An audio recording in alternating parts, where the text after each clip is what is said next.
मेरे सभी पढ़ाकू भाई बहनों का दिन से नमस्कार। इंतजार हुआ खत्म, आ गए हैं हम। मैं विष्णु दिवाकर आज की वीडियो में बात करने वाला हूँ BA programme school of open learning CBCS के जो स्टूडेंट हैं सेमेस्टर 1 के, उन सभी स्टूडेंट्स के पास ये सब्जेक्ट है पॉलिटिकल साइंस का, introduction to political science theory. तो राजनीति विज्ञान सिद्धांत वाला जो हमारा सब्जेक्ट हमारे पास है, इसके जो मोस्ट इंपॉर्टेंट क्वेश्चंस हैं, जो कि आपके एग्जाम्स के पॉइंट ऑफ व्यू से बहुत ज़्यादा इंपॉर्टेंट है। और मैं आपको जो है सबसे पहले एक और चीज़ बता देता हूँ कि वीडियो बहुत लंबी नहीं होगी, और दूसरी बात, वीडियो जो है बहुत बोरिंग भी नहीं होगी। आपको सिर्फ मैं टॉपिक टॉपिक क्लियर करा दूंगा, जिससे कि आप लोग जो है एग्जाम में आराम से जब सेंटर पे बैठेंगे तो वहां पर आप लिख सकें। यानी कि फुल डिटेल में पढ़ाने का मतलब ये है कि आपको कुछ याद रहेगा, कुछ याद नहीं रहेगा। इसलिए बस मैं जो है आपको मेन मेन टॉपिक पढ़ाऊंगा, जिससे कि आप लोग आराम से एग्जाम में लिख सकते हैं। तो चलिए देरी ना करते हुए वीडियो को स्टार्ट कर लेते हैं। सबसे पहला क्वेश्चन है हमारा, राजनीति सिद्धांत से आप क्या समझते हैं और राजनीति सिद्धांत के जो अलग अलग प्रकार हैं वे कौन से हैं। तो पहले तो मैं आपको बता दूं कि राजनीति सिद्धांत की कोई व्यापक परिभाषा नहीं है, सॉरी, एक जो है स्पेसिफिक परिभाषा नहीं है ना। पॉलिटिकल थ्योरी को अलग अलग तरीके से हर किसी ने जो है डिस्क्राइब किया है। तो यहाँ पर मैं आपको बता दूं कि जो पॉलिटिकल थ्योरी है यानी कि राजनीतिक सिद्धांत है, इसका मतलब क्या है कि किसी भी राज्य, उसकी सत्ता, उसका समाज और उसके अंतर्गत न्याय, इन सभी विचारों का अगर हम गहन अध्ययन करते हैं, ठीक है, तो वही क्या कहलाता है, राजनीतिक सिद्धांत कहलाता है। साधारण शब्दों में समझ लो, ज्यादा देरी करने की जरूरत है नहीं है, ठीक है। उसके बाद में हम बात करेंगे भैया कि जो राजनीतिक सिद्धांत है इसके प्रकार देखते हैं। तो ये पॉइंट याद रखना, कुछ याद रहे ना रहे, ये पॉइंट याद रहने हैं आपको। और अगर ये पॉइंट याद है आपको तो सिंपल सी बात है कि आप इसके अंदर कुछ भी बनाकर लिखेंगे तब भी आपको नंबर मिल जाएंगे। बस आपको ये समझना है। अब देखो, इसके सिद्धांत में सबसे पहला आता है मानवतावादी सिद्धांत, यानी कि राजनीति के नैतिक और आदर्श पहलुओं पर जो ध्यान देता है, मानवतावादी सिद्धांत। और इसके उदाहरण हम बोल सकते हैं प्लेटो का आदर्श राज्य, कि प्लेटो जो है अपने आदर्श राज्य की कल्पना करता है, और आदर्श राज्य की कल्पना के अंदर वो जानता है कि मानवतावादी सिद्धांत को अपनाना बहुत जरूरी है, ठीक है। पहला पॉइंट ये हो गया। आप इसका पॉइंट बनाएंगे और इसके अंदर इसको लिख देंगे। दूसरा आता है आपका इसके अंदर व्यवहारवादी सिद्धांत। अब राजनीति के वास्तविक और अब अनुभवजन्य अध्ययन पर जोर देता है। यानी कि व्यवहारवादी का मतलब क्या है, जैसे कि चुनावी व्यवहार का अध्ययन, जैसे कि हमने किसी को चुना 5 साल के लिए, और अगर उसने अच्छा कार्य किया तो हम क्या करेंगे, हम नेक्स्ट 5 ईयर भी उसी को चुनेंगे, ठीक है। तो ये व्यवहारवादी सिद्धांत होता है। उसके बाद में आता है आपका क्रिटिकल सिद्धांत, यानी कि आलोचनात्मक। अब इसमें क्या होगा, इसमें जो है इन इक्वालिटी की बात की जा रही है, इनजस्टिस की बात की जा रही है, शोषण की संरचनाओं की आलोचना की जा रही है। तो ये जो है मार्क्सवादी सिद्धांत के आधार पर आधारित है। तो इसमें हम आलोचनात्मक तरीके से सिद्धांत को बताएंगे, ठीक है। फिर आता हमारा हिस्टोरिकल, यानी कि ऐतिहासिक। अब राजनीतिक विचारों के ऐतिहासिक विकास का अध्ययन, यानी कि जो राजनीतिक विचारों के जो इतिहास है उनके विकास का अध्ययन किया जाता है इसके अंतर्गत, तो वो ऐतिहासिक सिद्धांत कहलाता है, ठीक है। इसमें अरस्तु और मेकियावेली जो है, ये इसके प्रमुख उदाहरण है, यानी कि ये लोग इस ऐतिहासिक सिद्धांत को पालन करते थे, ठीक है। उसके बाद में हम बात करेंगे समकालीन सिद्धांत। अब देखो, कंटेम्प्रेरी जो हमारा सिद्धांत है वो कौन सा है, इसमें समकालीन वाले के अंदर वैश्विक और पर्यावरणिक मुद्दों पर ध्यान दिया जाता है, ठीक है। उसके बाद में हमारा लास्ट एक क्वेश्चन, लास्ट पॉइंट आता है कि आधुनिकतावादी और उत्तर आधुनिकतावादी। इसमें क्या होता है कि पारंपरिक सोच और संरचनाओं का आकलन किया जाता है, यानी कि पारंपरिक यानी कि जो चलता हुआ आ रहा है। तो कहने का ये मतलब है कि आपको इस क्वेश्चन के अंदर यही सारे पॉइंट्स जो है एक्सप्लेन करने हैं। देखो, अगर आपके पास में, देखो, we don't have plenty of time, हमारे पास अब इतना टाइम नहीं है कि हम लोग हर एक पॉइंट को डिटेल्स में बहुत एंड तक पढ़ेंगे और उसके बाद आंसर लिखेंगे। मैं सिर्फ ये वीडियो उन बच्चों के लिए बना रहा हूँ जिन बच्चों ने अभी तक कुछ भी नहीं पढ़ा है, उनको सिर्फ और सिर्फ पॉइंट बता दो, जिससे कि वो अपने आंसर को लिख सकें। तो ये मैंने आपको पॉइंट बता दिए भैया। इस पॉइंट के बारे में आपको जितना आपका दिमाग चलता है उतना दिमाग चलाइए और आंसर को लिख कर आ जाइए। अब दूसरा यहाँ पर क्वेश्चन आ जाता है भैया कि राज्य किन शर्तों पर व्यक्ति की स्वतंत्रता के क्षेत्र में हस्तक्षेप कर सकता है, उचित उदाहरण दीजिए। अब देखो, हस्तक्षेप का मतलब क्या, इंटरफियर, और स्वतंत्रता का मतलब क्या, फ्रीडम। तो यानी कि राज्य जो है वो व्यक्ति की स्वतंत्रता, यानी कि जो एक इंडिविजुअल व्यक्ति की जो स्वतंत्रता है ना, इसमें कौन से ऐसे क्षेत्र हैं जहां पर वो इंटरफियर कर सकता है। देखिए, सबसे पहले हम बात करेंगे कि भाई जो सार्वजनिक व्यवस्था, राज्य सार्वजनिक शांति और व्यवस्था बनाए रखने के लिए हस्तक्षेप करता है। सिंपल सी बात है, आपको पर्टिकुलर आपको भाई मौका दिया गया है कि आप जो है स्वतंत्र हो, आप कुछ भी कर सकते हो, ठीक है। परंतु अगर हम बात करें कि भाई आपने जो है 10 बजे तक डीजे बजाया, पर जैसे ही 11 बजे, तो सिंपल सी बात है क्या होगा भाई, आपके अड़ोसी पड़ोसी को दिक्कत होगी ना। तो 10 बजे के बाद में अगर डीजे बजता रहा तो आंटी पुलिस बुला लेगी, और जब आंटी पुलिस बुला लेगी तो क्या होगा, तो सार्वजनिक व्यवस्था है भाई वो बिगड़ेगी। तो ऐसे ही, ये तो छोटा सा एग्जाम्पल दिया है मैंने। आप लड़ाई दंगे हो रहे हैं, कुछ भी हो रहा है, तो उन सबको रोकने के लिए कर्फ्यू लगा सकती है ना।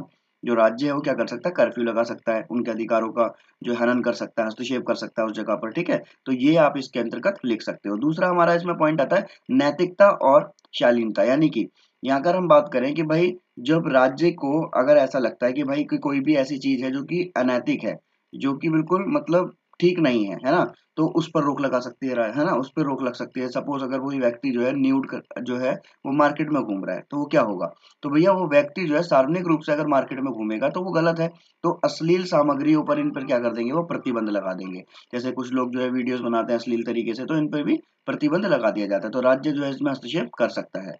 उसके बाद में स्वास्थ्य और सुरक्षा को लेकर, कि अगर भाई कभी भी अगर स्वास्थ्य या सुरक्षा की बात आती है, तो उस टाइम पर जो है राज्य क्या करेगा, हस्तक्षेप करेगा ही करेगा। सिंपल सी बात है, जैसे कोविड था उसमें लॉकडाउन लगाया गया, क्यों, तो उस समय व्यक्ति की जो स्वतंत्रता थी उसमें राज्य ने हस्तक्षेप किया। क्यों किया, क्योंकि भैया उनके स्वास्थ्य और सुरक्षा का ख्याल रखना था राज्य को, तो इसीलिए राज्य ने क्या करा, उस समय जो है लॉकडाउन लगा दिया। ठीक है, तो उनके जो व्यक्तिगत स्वतंत्रता थी उसके अंदर हस्तक्षेप किया। ठीक है ना यहाँ तक।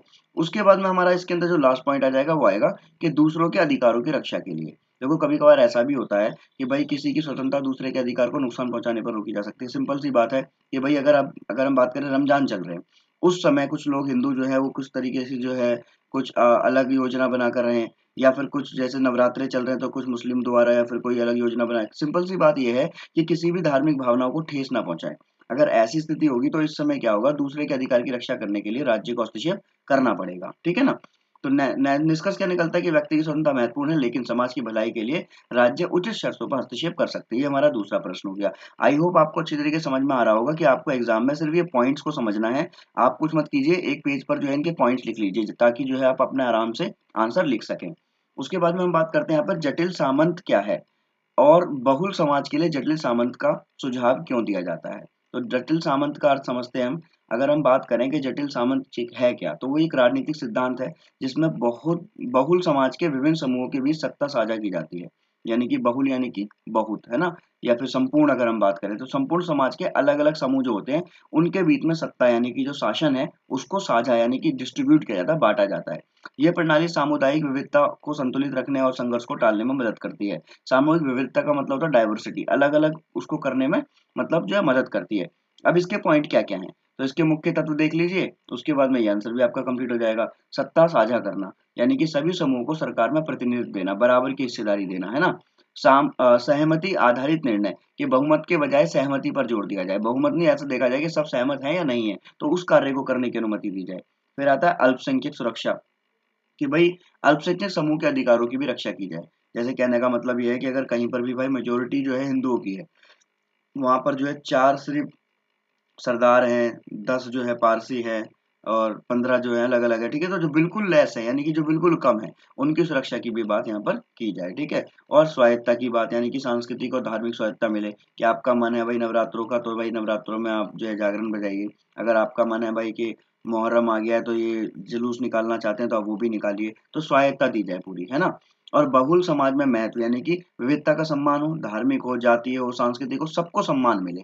ठीक है, और सबसे बड़ी बात है भाई कि जो सांप्रदायिक सौहार्द है, यानी सांप्रदायिक का मतलब क्या है, किसी भी धर्म को लेकर जो संघर्ष होते हैं इनको कम करना, और सामाजिक एकता को बनाए रखना। ठीक है, उसके बाद में हम बात करेंगे यहाँ पर तो भाई हमारा एक और क्वेश्चन आता है, क्वेश्चन नंबर 4। इसके बाद में एक और क्वेश्चन आएगा, उसके अंदर 10 मिनट के अंदर आपकी वीडियो कंप्लीट हो जाएगी और आपके मोस्ट इंपॉर्टेंट क्वेश्चन यहाँ पर कवर हो जाएंगे।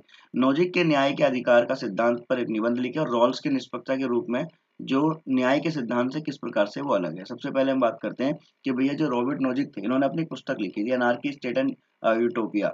इसमें न्याय का अधिकार सिद्धांत प्रस्तुत किया है उन्होंने। उन्होंने क्या बोला है, प्रिंसिपल ऑफ एक्यूजिशन, यानी कि अधिग्रहण का सिद्धांत बताया है, जिसमें वो संपत्ति वैध तरीके से अर्जित होनी चाहिए।